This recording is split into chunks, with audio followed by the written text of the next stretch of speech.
So good afternoon, everybody, and welcome to today's IGEA Industry Briefing from Newzoo, who are presenting a latest update on global games reports and the predictions for 2023.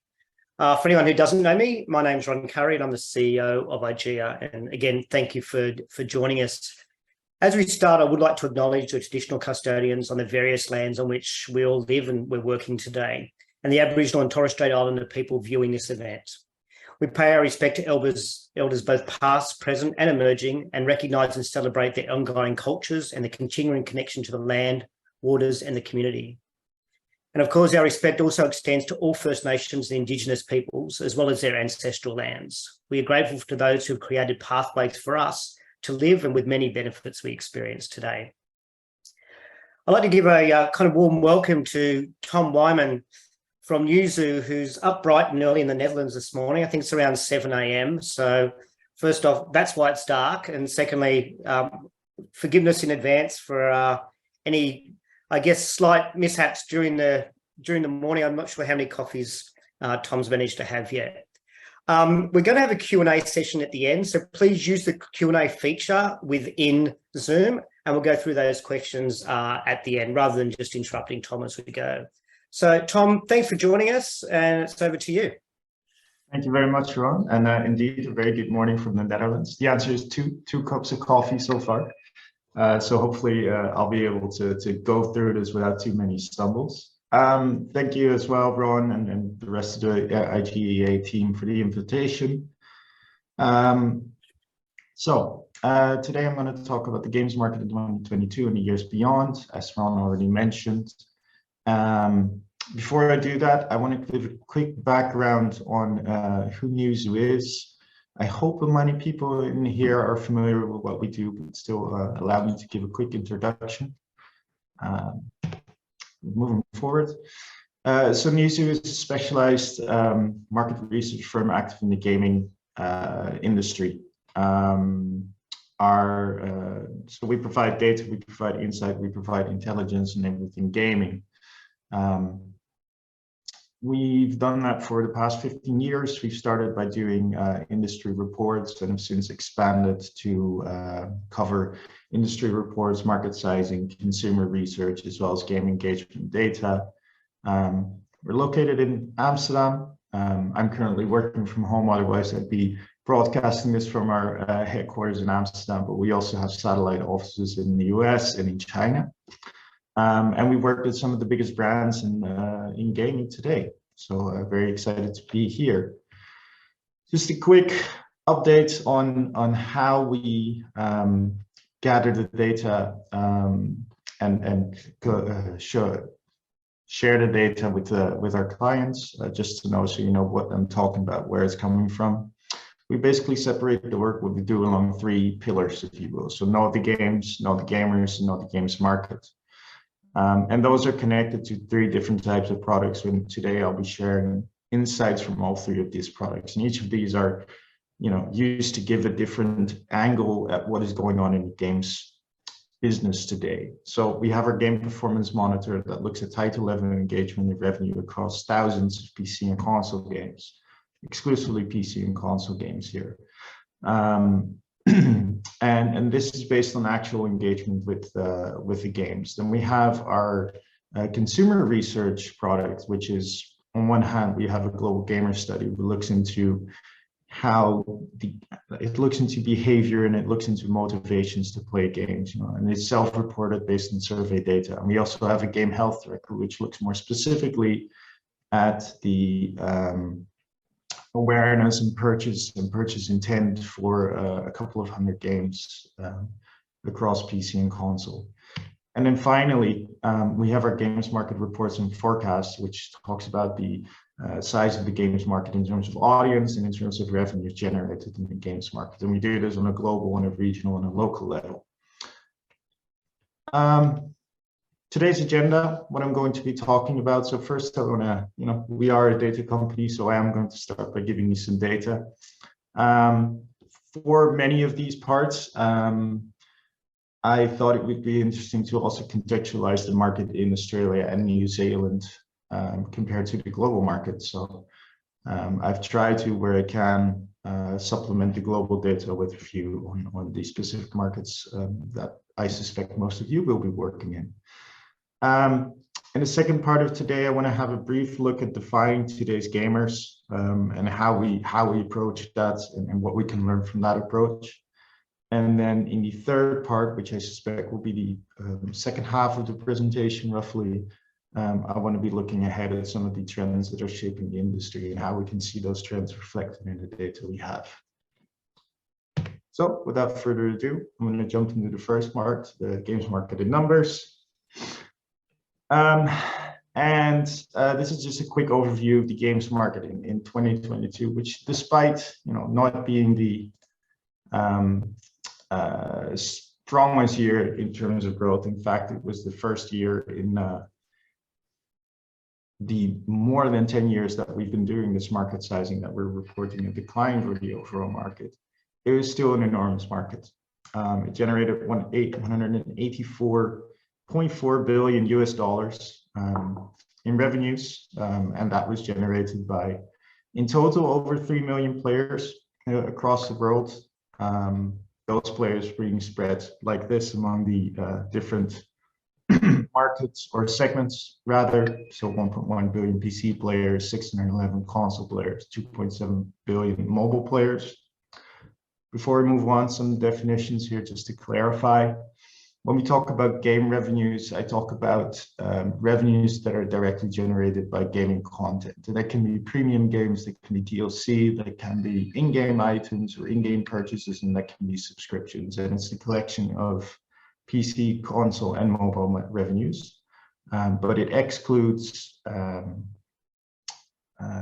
revenues, licensing revenues, excludes advertising revenues, including advertising on mobile. It also excludes betting, waging, any of those type of games in those categories. So it's gaming content revenues, but any type of gaming content. And it also excludes revenues for hardware, so no console sales, no peripheral sales, and also no, for example, access to cloud gaming services that exclusively give you hardware. And in terms of players, our definition is anyone that has played on this platform in the past 6 months. Okay, then looking at the combined sum for Australia and New Zealand. Combined, they generate 1.4 share of global game revenues, which doesn't sound like much, but it is. The spending is much above average, or if you look at players, it's much smaller than just 1.4%. It's less than 1%. 7.7 people play on PC across the two countries. 8.8 people play on consoles. So quite an interesting trend here already compared to global, where there are more PC players than console players. That is not true for these two countries. 11 million people play on mobile. That's just due to the easy accessibility you will always find. There is not a market in the world anymore where there are more mobile players than PC or console players. And combined, they generated 2.6 billion in game revenues. And we'll look into breaking that down a bit more down the line of this presentation. A different look at these revenues, how this is generated by segments. And here you will also see the year-on-year growth rates, which, as I said, it shows that, in fact, in 2022, we estimate that the market declined by 4.3% year-on-year. What drove that decline? Mobile, for the most part. Mobile, actually, the market for mobile shrank 6.4% to a bit over 92 billion. But console games also declined 4.2% year-over-year to just short of 52 billion. Whereas the combined PC market, which we split in browser PC games and download in a box PC games, is more or less flat. If you look at these two combined, I think growth percent is like 0.1%. Why that happened? There's a couple of reasons. There was a strong post-pandemic effect, if you will. There was 2020 and 2021, and we'll see that again when we look at how this evolved over years. There was a massive boost due to lockdowns, people not being able to, enjoy other forms of entertainment. So a lot of that engagement and spending went to games, and that boosted the market a whole lot. But some of that naturally went down again. The good news here that is we're still much above pre-COVID levels, both in terms of engagement, in terms of number of players, and also in terms of spending. So even though this is the decline, if you look across the 3 years from 2020 to 2022, sum those up and compare them to our forecast before the pandemic, we're roughly 30 to 35 billion above what we forecasted for the market then. So my point here is don't read too much into this year's decline. It's simply a small correction based on what happened in the past 2 years. There are some other factors though that are somewhat related. There was mostly on the PC and console part, a slight slowdown of growth, partly because of ongoing supply chain constraints. So it was hard to get current generation consoles, which meant that people are not spending on content for those new consoles. The easing of restrictions I covered. A lot of game launches too were pushed into 2023, even 2024. So this year, 2023, we're forecasting quite a lot of growth because this year sort of combines 2, arguably 3 years worth of game releases in one. And then there's of course the fact that we are in an economic downturn, and that has an impact on what people spend on mobile games. And that, for example, is particularly impactful in mobile games, where people are, in generally speaking, less committed, gaming plays a less important role in people's life on mobile. I'm generalizing here, that's definitely not true for every mobile player, but for the most part, that's true. So when there is a pressure on discretionary spending and people have to make choices, the spending on mobile gaming we saw goes down before spending on PC and console games do, broadly speaking. Same looking at Australia and New Zealand. This is the combined sum, so that's the 2.6 billion again, but I put it in millions here because otherwise we're moving into very small decimals for some of these. Slightly outperformed the global market, so that again is somewhat good news, although the overall combination of the two markets still declined. Why the outperformance? Part of that is just because mobile games, and I do apologize, I noticed that I didn't fix the shares here, so the shares aren't exactly right, I believe. That's so, yeah, that's so. I'll put that to the early hour. So focus on the numbers here. The numbers are correct. So mobile is a bit of a smaller part. It's not 50%, but it's more closer to like 45%, between 40 to 45% of the market. And because what I explained about mobile games being, you know, the segment where we see most people spend less because of discretionary spending pressure and because of the post-COVID correction, that also means that these two markets combined slightly outperformed the global average. But we also saw that it isn't just mobile, because you also saw that the drop in spending on both, well, the drop in spending on console games as well as the slight growth on PC games was just a bit stronger in these two markets as compared to global. So there was a bit more resilient to the headwinds facing these global markets. Looking at that evolves over time. This is a global view, and this sort of puts some perspective to what I was saying earlier about those 3 years between 2020 and 2022. You see that big jump from 2019 to 2020, going from 144 billion in global games market revenues to almost 180. And a lot of that was driven by the pandemic. In fact, looking back to our forecast, which was in hindsight very clearly wrong, that we made for 2020 back at the end of 2019, we expected a slow year because new consoles were coming out at the end of the year. I'll remind you that that was the year PlayStation 5 and Xbox Series launched in November. There wasn't much happening in terms of PC, and on mobile, there were a lot of issues around regulation, mostly in China, which is the biggest mobile gaming market in the world. So those factors combined, we figured, well, there might be a bit of growth, but it might be just a flat year. Well, obviously, we were very, very wrong there because of the pandemic. And we can pretty much say, although it's a bit hard to say that, but this entire jump from 144 to almost 180 is purely due to that pandemic effect. And the same thing happened again in 2021, less extreme, but because there were still lockdowns, because some countries went back into lockdown, we saw another growth rate that was quite remarkable. And as I mentioned, in 2022, we're seeing a correction on some of that growth, but we're still well above over the total of those 3 years where we expected to be before the pandemic hit.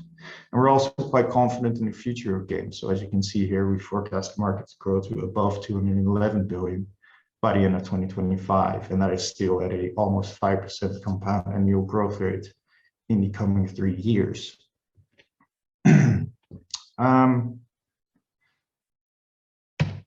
How that looks for Australia and New Zealand again, the green bar being Australia, the smaller, somewhat smaller dark blue bar being New Zealand. Here too, I'm quite happy for this audience at least to say that both markets outperform the global average. When we look at the compound annual growth rate from 2019 to 2025, Australia is just above the global average of 6.9% for 6.6%. New Zealand is quite a bit above the global average, so that's a very strong market. For a large part, because I looked into this per segment, for a large part, this difference is caused by a very strong console market. So in both Australia and New Zealand, the console segment is bigger than the global average, and we have quite strong forecast for the console market, being that we expect this year the install base for those current generation consoles will grow a lot, being that by 2025 we expect something new to come out of Nintendo, and in general seeing the innovation in terms of monetization, the combination of free-to-play, premium and subscription that is going on in console right now, which is why we have such a strong forecast. And because these markets are relatively strong, both Australia and New Zealand, we forecast the compound annual growth rate to be well above the global average. Last piece of data on the global markets, then we're going to dive into some of the gamers. Of course, all of these revenues have to be generated by people.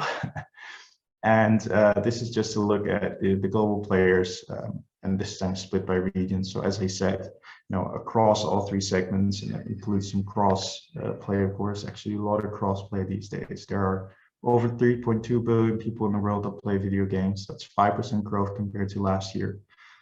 In terms of player growth, I think it's key to explain some of this. This isn't really driven anymore by new gaming content or new consoles. For the most part, especially because we have quite a broad definition of who a player is, anyone that has played on one of these devices that we covered in the past 6 months. It doesn't imply anything about ownership, for example. This growth isn't much driven by people from, let's call them mature markets, which Australia and New Zealand would fall under, but that would be Western Europe, that would be North America, it would be China, South Korea, Japan. What is driving player growth is much more infrastructure related. So people getting better access to mobile internet, people getting access to affordable smartphones, growing middle classes in emerging economies, such as Middle East and Africa, South and Southeast Asia, Latin America, and other new technologies that will help people get access to gaming content. That is really what is driving player growth these days, not so much what content the publisher makes or what new console is coming out in Western markets.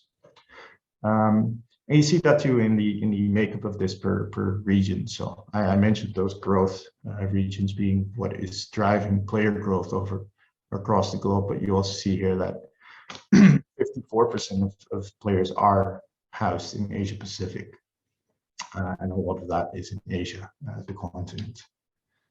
So onward to the second part of today.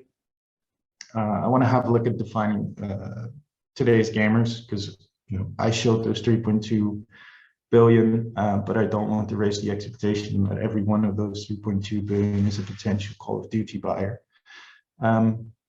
We've somewhat changed how we look at game enthusiasts at Newzoo over the years, and we've come up with this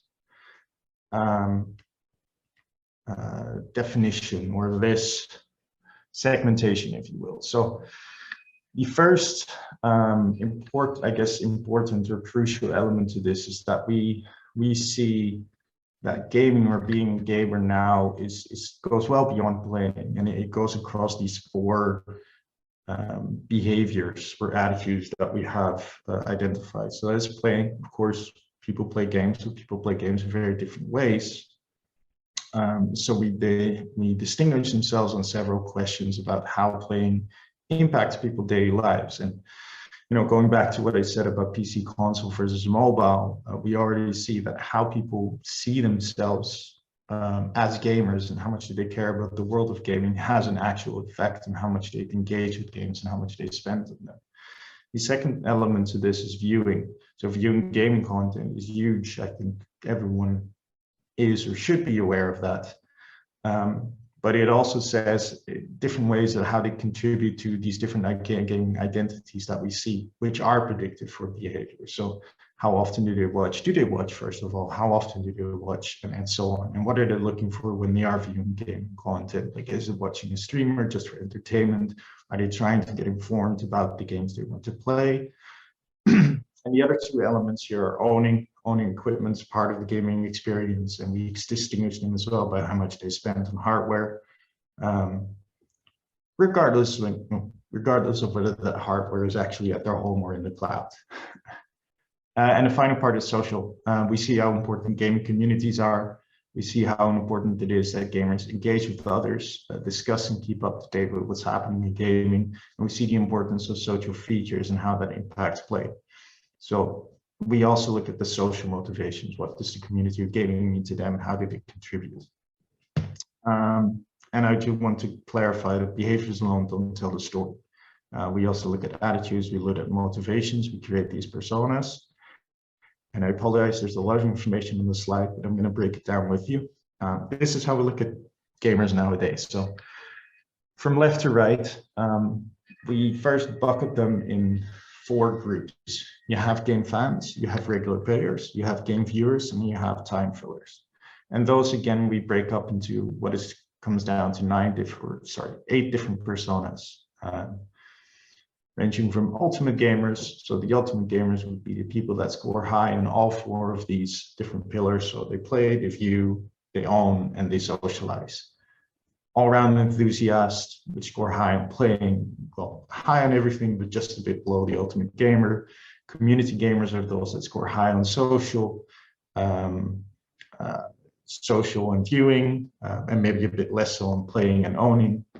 And it goes down the list. You'd see game viewers obviously will have higher scores when it comes to viewing, but might not be so interested in playing themselves. And you can see this because in the chart in the middle, we've split this group by generation, actually. And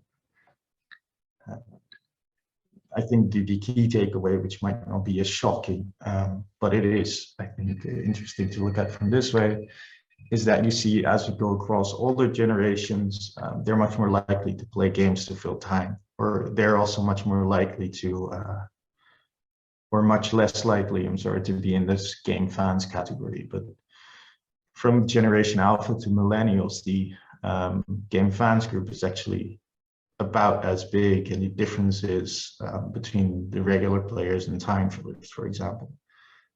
So there's quite a bit of difference in how people engage with games. I think that's a key takeaway here, and that changes per generations quite a bit. And that also means motivation and engagement with games can vary. And I think this way of looking at it is different than looking at just, in the past we used to talk about core, mid-core versus casual, or we used to talk about different platforms. And yes, there are lessons you can take from this and apply them to players with certain platforms. But you'll find these personas in every behavioral group, if you will. So someone can be an ultimate gamer, but just play a couple hours a week, but engage so much with other gaming content when they're not playing. Whereas someone in a time filler, it doesn't mean that they're not playing 10 hours a week. So there's a mix of this, but we're trying to solve this puzzle of how you look and how you define these gamers A different look at this is how this looks global and how it works in Australia and New Zealand. I made some notes here, what I noted when looking at this data. First of all, I think what stood out to me is that game viewing is clearly not so popular in Australia and New Zealand, at least based on the research that we did. And I do have to note here before I go on that our global is actually based on like a weighted average across 36 months markets. This is from our consumer research. And so the game viewing is much smaller, quite a bit more game fans. So in that group is quite a bit larger than the global average, as is the group of regular players, as is the group of time fillers. So really what's different is the popularity of game viewing. So it does indicate that both markets have a lower than average interest in game video content. Okay, so onward to the last part. And what I wanted to talk you through is some of the trends that we're looking at shaping the industry. I could talk about the different trends shaping the industry for an hour itself. So I've selected a couple to highlight. I do want to start here, which sort of summarizes all the different things that we're talking about or that we're looking at when we come at how the gaming industry is changing in 2023, but also the years beyond, but the things that we see shaping up now. I'm not going to talk to each and every one of these because just simply for the lack of time, and I do tend to get sidetracked in talking about these things because a lot of these are things that I work with daily. Anyway, going down the list, so we broadly separate these into two different categories. You have your macroeconomic disruptive effects, which hit gaming, but aren't necessarily directly related to the gaming content or what gaming companies are doing. So the renormalization or the slowdown of engagement and playing post-COVID, I spoke about that and how that affected the 2022 market, and I have some bit more data to show there.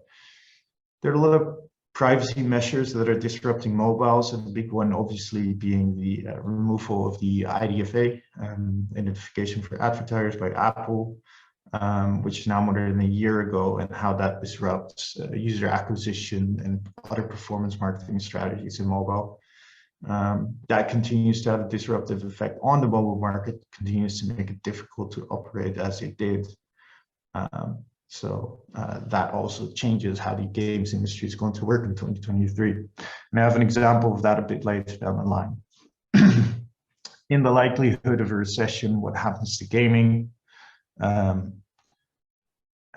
slowdown of M&A and game funding activity, and a shift in focus from growth to profitability. So all of these being macroeconomic disruptive effects. Then looking at some of the trends that are more born in the industry, endemic to the industry, if you will, that are being realized, that we see shaping up in 2023, but as are the factors above, by the way, will continue to impact the industry well beyond 2023. And I'm going to have examples from many of these down the line. The large-scale transition to live services and forever franchises, games as a service, live service, it's not a new concept, but it continues to impact how the market evolves. The hybridization of monetization, including advertising, and yes, that also includes for AAA gaming. Walled gardens in both East and West. I'll explain that a bit more with some material down the line. The impact of regulators disrupting the game business, and of course, the new digital native generation of gamers coming up. So, going to spend the next 10 minutes or so, I believe, before Q&A, looking at some of these in more detail. First of all, a bit of note, I mentioned the decrease of engagement and spending in 2022 compared to 2021. This is just a bit of a different view on that. This is from our game engagement data. And what I've done here is look at the average hours played in 2021, which on the left graphic is the light blue bar versus 2022. And it shows a normalization, if you will, of game engagement. So particularly want to focus your attention to the last two brackets, which is people that have either played between 500 to 1,000 hours or over 1,000 hours in 2021. and both these groups declined, or the average hours in these groups declined quite a bit, 11% in those 500 to 1,000 hours brackets, and 37% in a group above 1,000 hours. And it's just another indication that post-COVID, the playtime numbers are dropping and they're returning to a familiar level, because as you can see, those groups where they played a bit less hours, they actually grew. And of course, a lot of that is the people that saw playing over 500 hours and somewhat normalized their playing behavior. Again, it's not a new low. We're not back to 2019 level. It is a recorrection to similar numbers to what we saw in the years before the pandemic. But it is not below that. So there's really no bad news here, is what we're trying to emphasize. And in this year, we expect similar playtime engagement levels across all these platforms as we saw in 2022. So this, again, it's not a trend indicative of these numbers dropping further. And the silver line being in 2023, with all these top games already launching or still coming, we should see a lot of hours being played across many genres on every platform.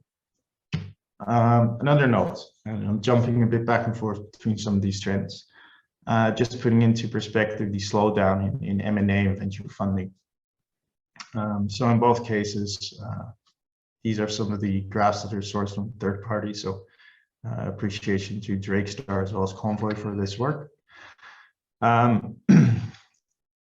Again, the total value, so the left chart being total value and number of deals. The number of deals actually is somewhat stable since 2021, even in Q4 of 2022, which is the latest quarter we have data for.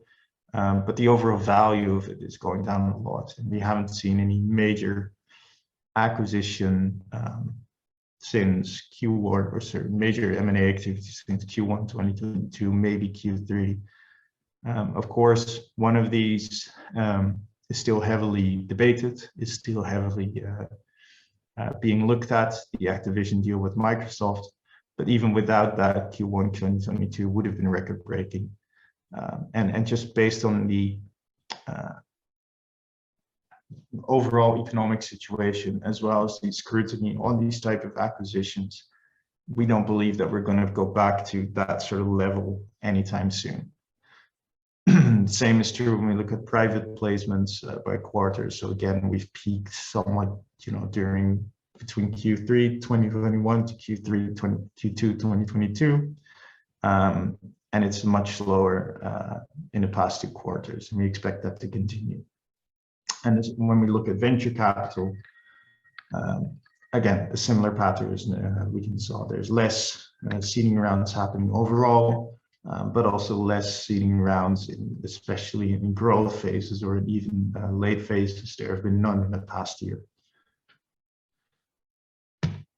All right, onwards to a different topic that we expect to change gaming today, and this is the ongoing pivot to live services.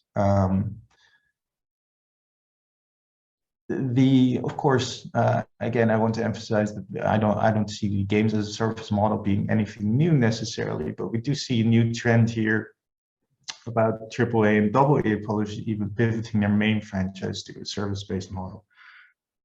And we expect for the coming years, fewer new big releases, fewer new experiments with franchises, in favor of companies expanding the lifespan of existing franchises. So how this roughly works, live service games dominate the top charts. The top 10 you see here on the table is based on the average monthly active users in 2022. And one thing to note here is 8 out of 10, arguably 9 out of 10. And you could even make an argument for 10 out of 10 of the games were released before 2022. So Warzone 2 or Modern Warfare 2 and FIFA 2023 were launched in 2022, those being the new games on here.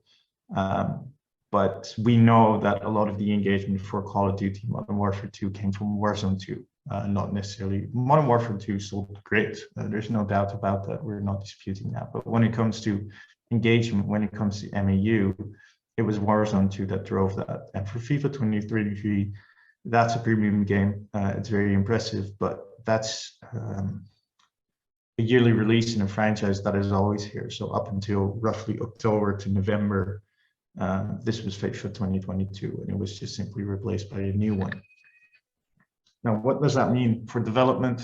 The cost, the team, and the team sizes grow. The increased expectation for high quality content, as well as continuously added content, puts more pressure on game development.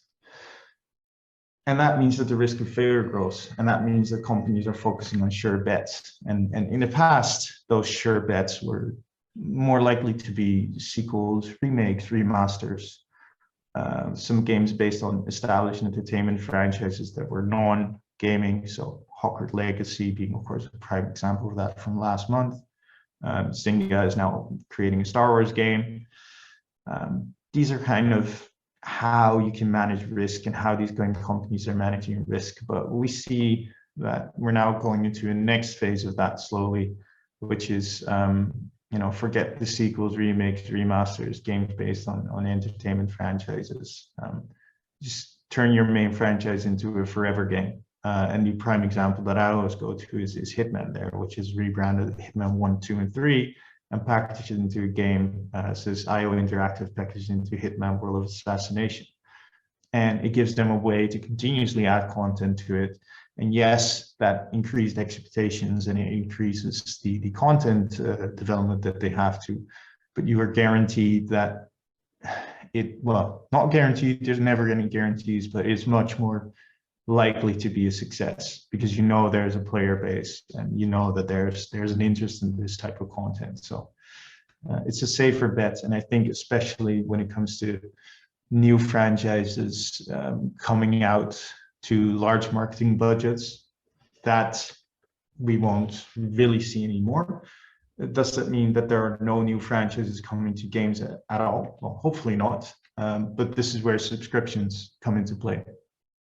Subscriptions, they connect and they expand gaming ecosystems. And all three of these major console platforms, Xbox, PlayStation, Nintendo, offer subscription services. Some arguably a bit more have a stronger value proposition than others, but they are a vital part of this mix because it allows these platform holders to expand gaming ecosystems. But I believe that these are also going to be the ventures where we see the more experimental new franchises come to first, because it's for a large part safer. And that's true for the internal development studios, but it's also true to third-party development studios that are trying to grow an audience. You can grow an audience quite quickly on these subscription services. Hi-Fi Rush being an example for very recently again.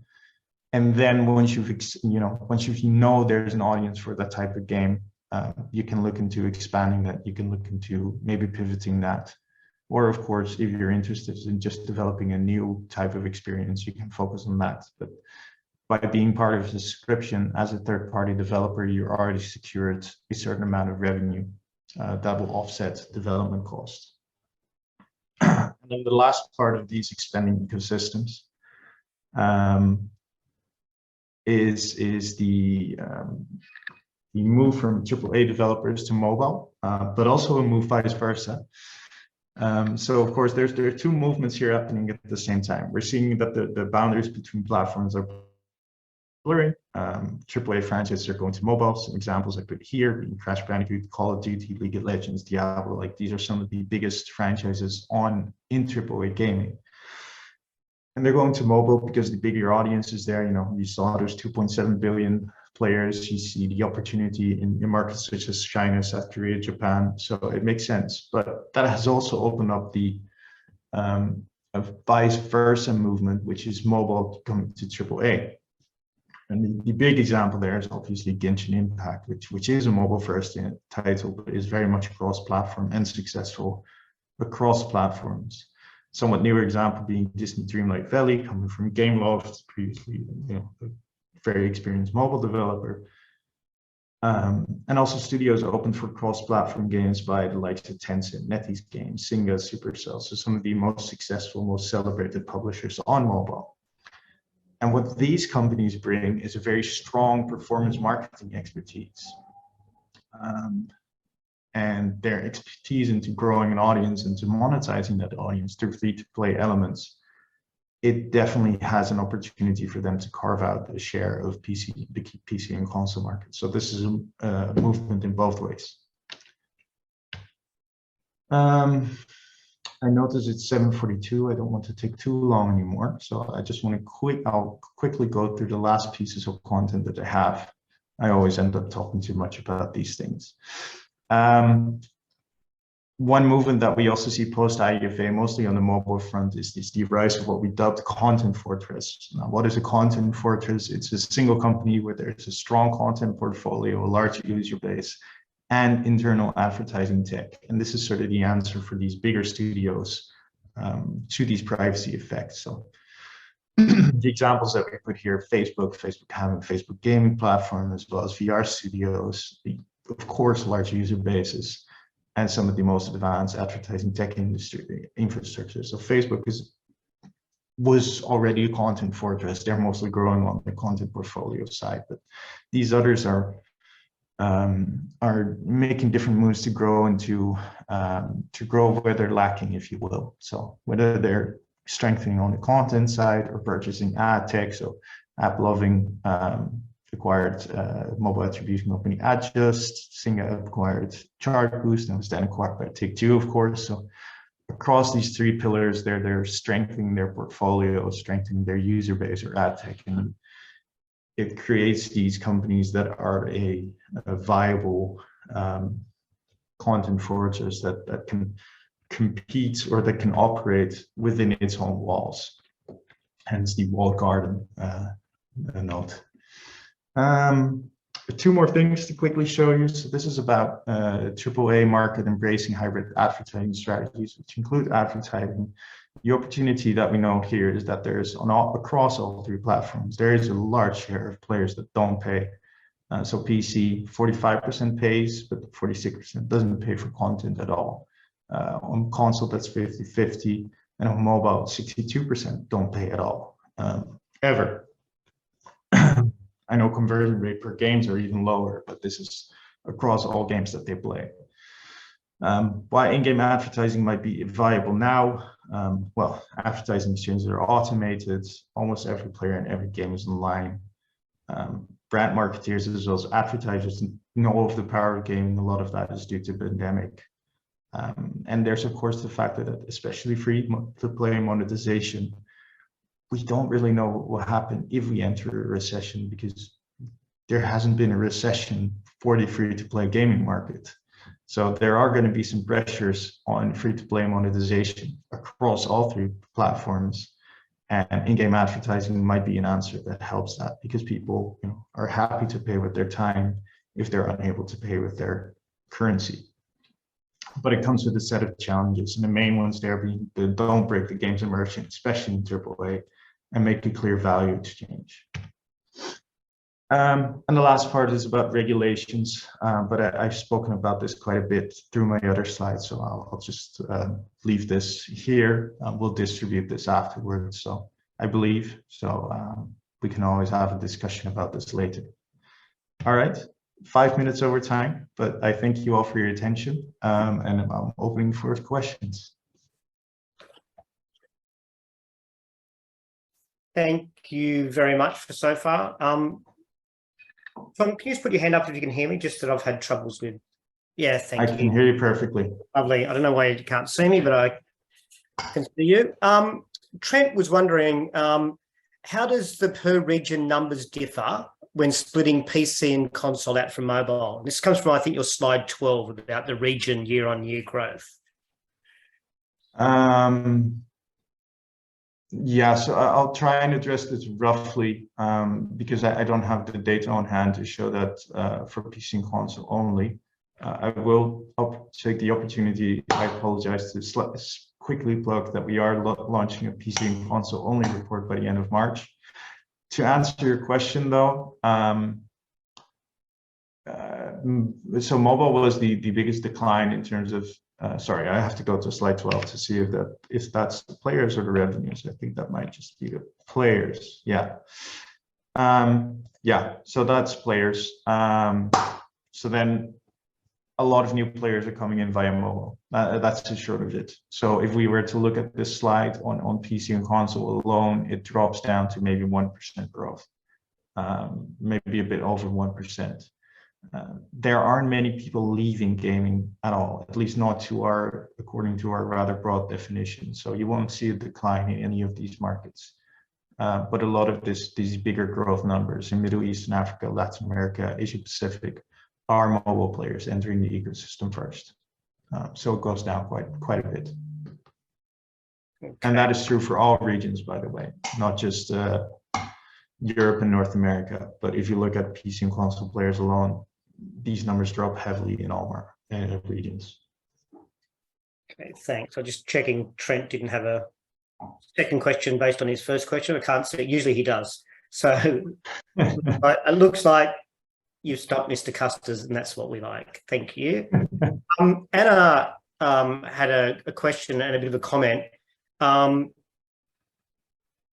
She'd be really interested in seeing the weightings of the 4 pillars that go into each of the personas. Or works. I will have to take this offline with you. I'm sorry, I don't have the answer right now. I know the weighting is more heavily towards gaming, like it works left to right. So that's not true. I think owning has the least weight, but then playing, viewing, socializing, owning. But what the exact weights are, I'm not sure. So we'd have to take that offline. But feel free to send me an email afterwards. No problem. She did make just a follow-up comment that she imagines that for us over here, watching streaming is an issue because of time zones. That will actually impact. That's a very good point. Yeah, I suspect that might be very well a factor here. Another question, what does Newzoo see as the reasons for the slowdown in M&A activity? That's the first part. And also, do you believe we will continue to see a decline in both deal scale and quantity, or will one recover in the near future? I think the reason for this slowdown is, I can see a couple. I think the biggest reason in terms of slowdown is just the economic situation. So it has nothing to do with, or it doesn't have much to do with how the gaming industry is operating. There's just, in times of economic uncertainty, people are less willing to invest, less willing to do risky investments, so they typically don't. I do think there is a factor that, you know, last year wasn't a good year for gaming. If you look purely at the numbers, there was a decline. And, you know, we might go out and say, like, there's good reasons for that, but a lot of people will stop looking after they see a decline, and they'll just say, oh, the games market's not growing, so I'm looking elsewhere. So there's a factor there. I also think that the conversation around Microsoft's Activision Blizzard is turning away a lot of potential investors because they're worried about drawing the eye of the regulator, and they're waiting to see what happens there before making any major decisions. So in terms of short-term outlook, I don't expect that, you know, I expect to see more decline in terms of deal size as well as number of deals. Longer term, once we go back to growth, once you know, there's more clarification about the different stances on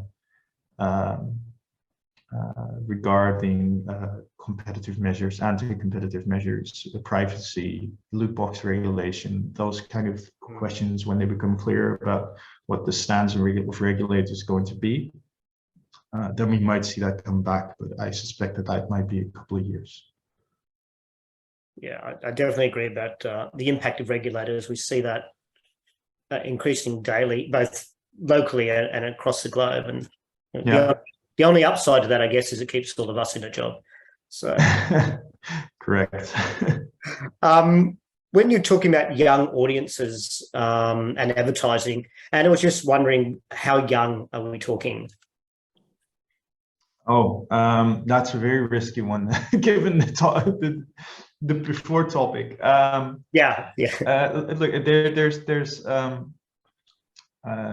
quite honestly, until regulators take a stance about these sort of things, I don't think there's sadly, I don't think there's a bottom line to how young people will be advertised to. And personally, I hope that there will be regulation against that, but I don't expect the industry to self-regulate. I will say here, when it comes to our data, our data, especially the consumer research, it starts at 10. So the age brackets that we cover in our consumer research are 10 to 65, except in some markets where it's 10 to 50. But your actual question, like, is there, like, how young are we talking? Just as soon as people start playing games. Anna appreciates the unfortunately comment, just as a side. Just while we're on this slide here, Daniel asked a question. Can you explain the specific types more in depth? So I'm not sure how, whether we have the time for that, but do you want to take a stab at it? I'll try very quickly, because these are across 4 pillars, so there's quite a bit. So ultimate gamers score high across every 4 of the pillars. So they're in the highest bracket for playing, viewing, owning, and socializing. All-round enthusiasts are sort of like the high on all, but below. So if you would scale that on a 1 to 5, then ultimate gamers are 5 on all, and all-round enthusiasts are 4 on all. Community gamers score high on playing, viewing, and socializing, but not on owning. So these are all game fans. The regular players, solo gamers, score high on playing and owning, but not so much on viewing and socializing. And mainstream gamers score high on playing and also on socializing, because they engage a lot with gaming content, but they're not so much interested in owning, and they're definitely not interested in viewing. Viewers, backseat viewers, they score high on viewing and socializing, but not so much in gaming and owning. And popcorn gamers only score high on viewing, but score quite low on playing, owning, and socializing. So the difference between backseat viewers is backseat viewers engage quite a lot with gaming content, but just don't play as much. So these might typically be somewhat older players that don't have the time themselves to play, but do like to watch streams or like to watch gaming content while they're commuting, for example. Popcorn gamers are typically the people that just want to watch others play. And they also tend to be more distributed fairly across generations. Time fillers, that's a motivation thing. So they play a lot, they don't view, they don't own, they don't socialize. But there's not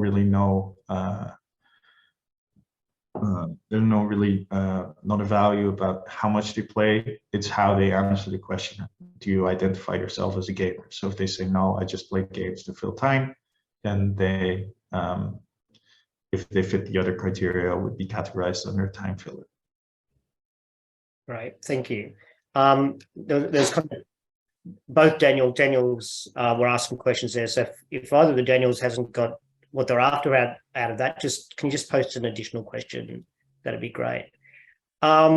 Reese is wondering what percentage of the market does each generation make up, if you know that? I don't know that.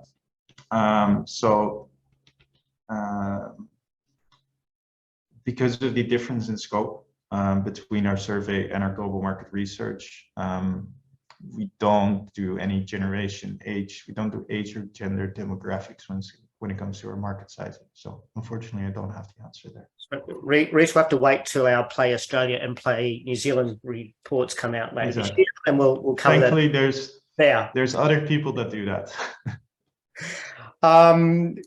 Back to Daniel Willis. Do you see a significant shift to cloud gaming coming in the future? No, not a significant shift. Significant being, I personally would clarify that, are we going to see cloud gaming be a segment similar to PC, console, and mobile today? I don't see that yet. we are quite confident when it comes to cloud gaming and the role it will play in gaming today. But right now, in the near future, there are both business model questions that still need to be resolved. And the main answer being there is cloud gaming a feature that you bundle with a bigger subscription, such as what Game Pass is doing now with Game Pass Ultimate, or is cloud gaming a value proposition that you can sell in itself, which is, for example, GeForce Now or a lot of these smaller players in cloud gaming are doing. There are audiences for both, but I don't see any of those two into the mainstream yet. To our knowledge, the cloud gaming features that are part of larger subscriptions aren't driving any sales yet. And there are some very successful smaller cloud gaming players, but they are still very niche. And then there are just some technical challenges as well, and not necessarily whether the tech works or not, because the tech has proven to work, but it's much more about the viability of providing cloud gaming tech over a longer period of time. Because you're shifting basically the cost of upgrading from the consumer to the company.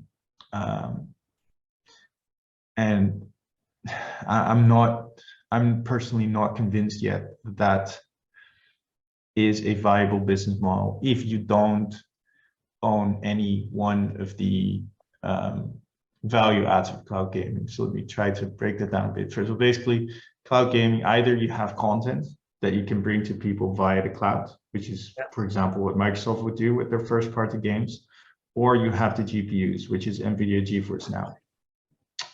But I think if you have neither of those, then it's very hard to make cloud gaming a viable business model. And that's something that I haven't seen solved yet.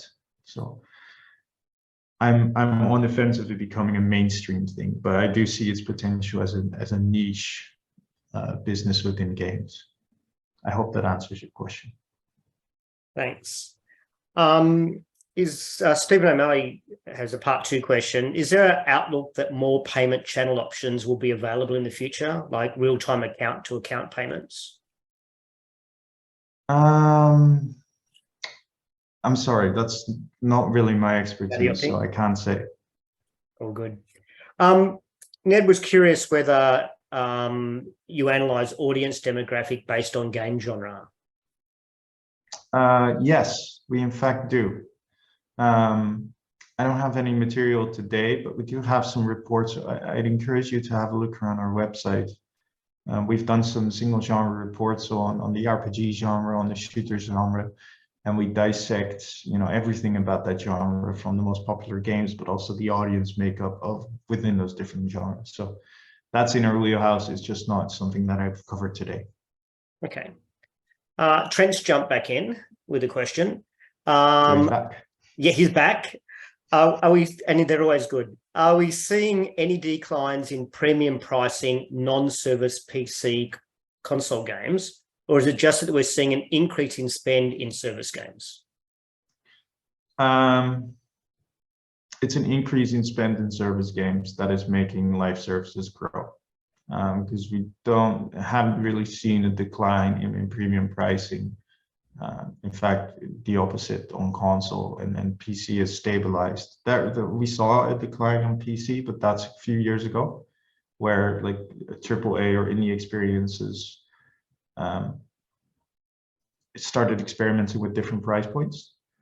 But that is no longer affecting the makeup of the market today. Okay. We pretty much hit the 6 p.m. or I think 8 a.m. mark for you. So might just cover off the last 2 questions that are here if you've got time. Yeah, I think that's fine.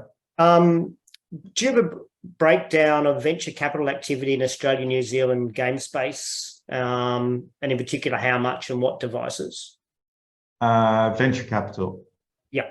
And no, we don't. So the venture capital data that I showed are both from third-party sources. We don't track that ourselves. We rely on third parties. So I don't have access in their database to be able to see what of that is Australia or New Zealand, unfortunately. Okay, no problem. And I'll just point out to everyone that we are circulating a link to this presentation so they can jump back in and find out the source of that information if they want to go have a look at that. Yeah. Great. Thanks. The last question, and could be an interesting one, where might blockchain gaming fit in for the game industry and the gamer personas? That's a big one. We can do a next webinar on that one, I feel like. To be continued. Yeah, a little bit. So I think we have to distinguish what we've seen in blockchain in the past years between what blockchain could potentially be for gaming. Because what blockchain could potentially be for gaming is an avenue for some of these game fans, so some of the hardcore gamers, to have to drive longer term value from the time and money they invest in games. So when they earn items, whether by paying for them with their time or their money, to have those truly be your own, to have that secure, and to have the ability to trade those items with each other and to maintain value, there's a value add for those kind of highly engaged players there. But the question that the two challenges there are, first of all, that right now, at least the attitude towards blockchain among those groups is not great. When established game publishers or endemic game publishers try to experiment with this type of thing in the franchises these players know and love, there was quite a heavy pushback. And I haven't heard anything about those types of innovations for a while.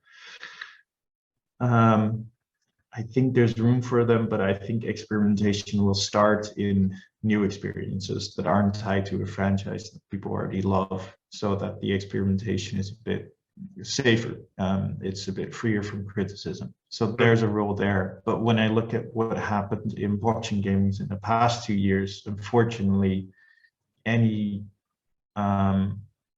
worthwhile experience was drowned out by a lot of